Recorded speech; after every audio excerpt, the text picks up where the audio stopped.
You'll remember us talking about the big flap over disco at the end of the 1970s, the disco sucks movement, and the idea that so many rock and rollers just hated disco for, we surveyed a number of reasons why they might have hated it.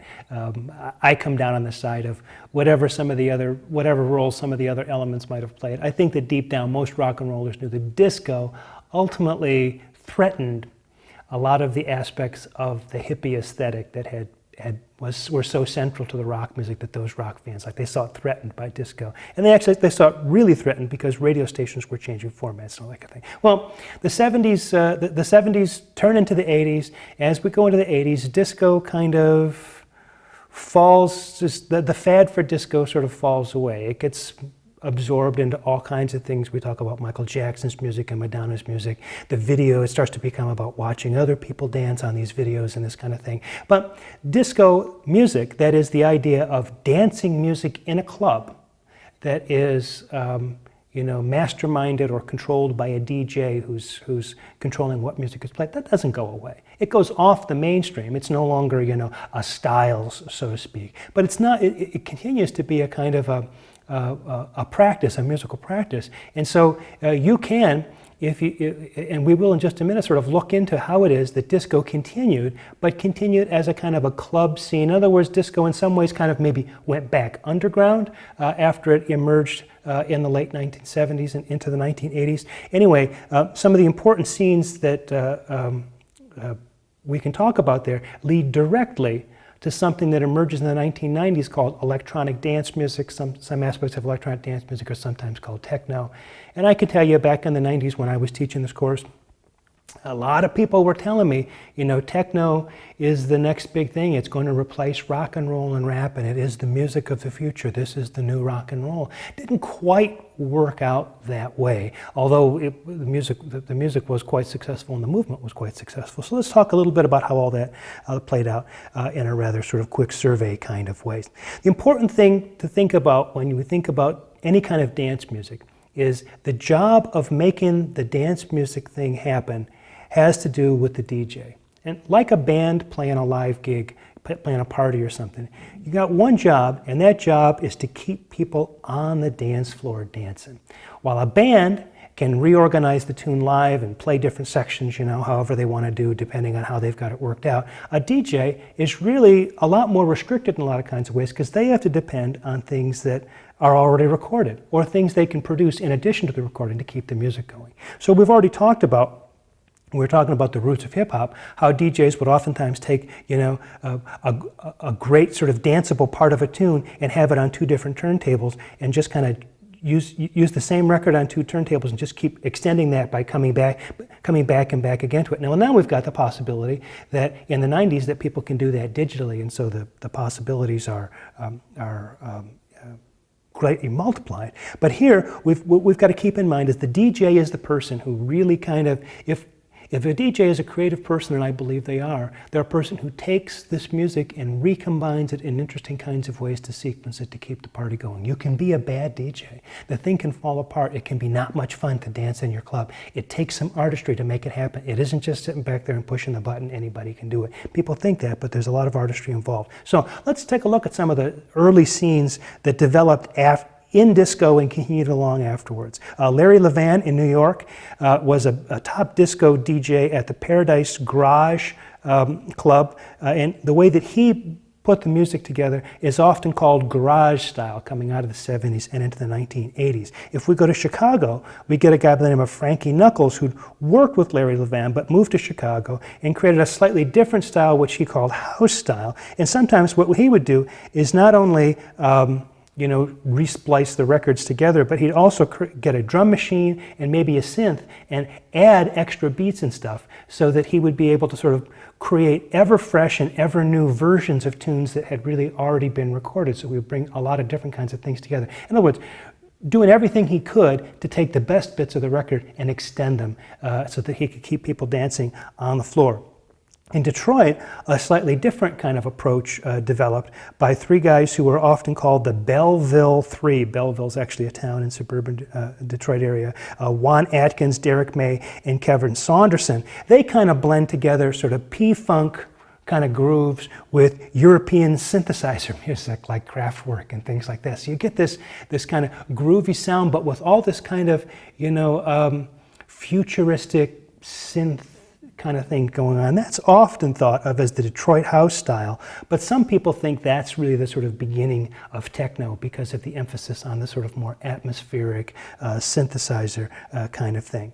So what starts to happen throughout the 1980s is these all-night rave dance parties begin to develop, heavily fueled by use of the drug ecstasy. In fact, in 1988, there's so much of this going on that it's sometimes referred to by historians as the second summer of love, a summer of raves, of ecstasy, of dance music. And this whole scene throughout the 80s gets transplanted to the UK, where UK DJs pick up on a lot of this kind of thing. They see what's happening in the US, they bring it back to their clubs, they create a scene there. And so it's actually in the UK that the first, really important records start to emerge as part of this. It's not just a live thing, but they're actually recordings you can purchase.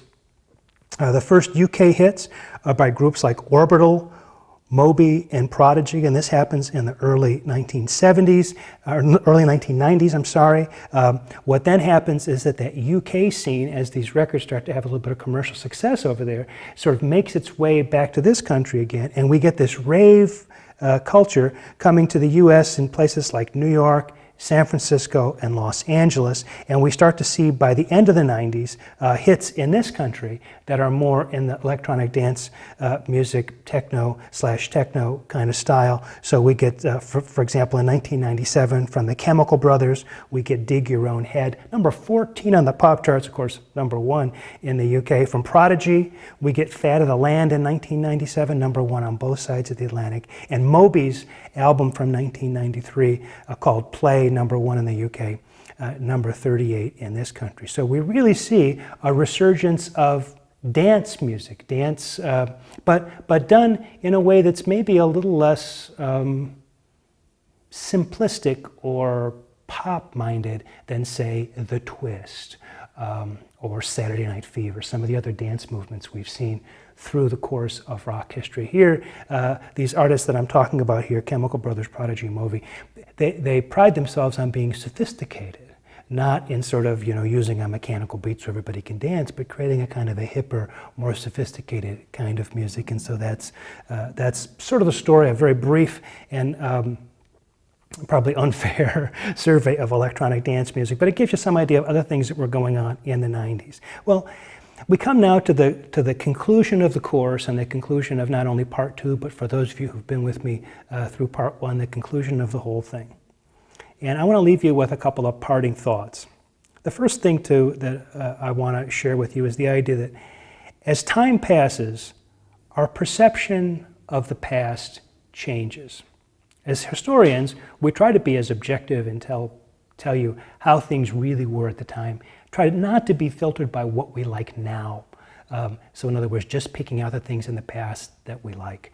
We try not to be motivated by trying to change the history so it reflects values that we hold now. In other words, don't change the story because you want things in the present to change. We try to be as objective as we can. But even at that, histories change. There are things called, there's an area of academic inquiry called reception theory, reception history, which kind of tracks the way things change as the values of different societies change. So the story I'm telling you will probably change a bit as we move forward in time.